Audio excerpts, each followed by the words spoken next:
Vi mennesker, vi er bare utaknemmelige. Det har jeg lagt mærke til, fordi at lige meget hvad du har valgt at gøre med dit liv, så vil du på et eller andet tidspunkt i dit liv tænke, ej, var det rigtige? Hvis du har fået børn senere i livet, du vil ønske, du havde fået dem tidligere. Hvis du har fået dem tidligere i livet, vil du ønske, du havde fået dem senere. Hvis du har valgt ikke at få børn, vil du måske stå tilbage med, ej, hvad nu, hvis jeg valgte at få børn?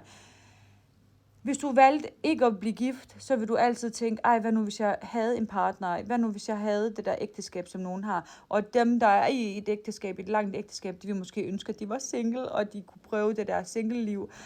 Jeg tror bare lige meget, hvad du vælger i livet, så vil du på et tidspunkt være utaknemmelig. Og håbe, og tænke, ej, the grass is always greener on the other side, og det er det bare slet ikke. Vær glad for det, du har. Og vær i nuet. Jeg tror, de fleste mennesker i det her liv, okay, du er færdig med skolen, du skal videre på arbejde, du er færdig med det der, du skal få et kørekort, du skal det. Der er altid sådan nogle ting, du skal nå. Milestones hele tiden. Kan du stoppe op og være glad for det, du har? Bare vær glad for det liv, du har skabt lige nu og her. Hvorfor skal du, når sommerferien er slut, så tænker du, ej, næste år, det er det, vi glæder os til næste år. Kan du bare glæde dig til i morgen? Glæd dig til lige nu. Vær glad for det, du har lige nu.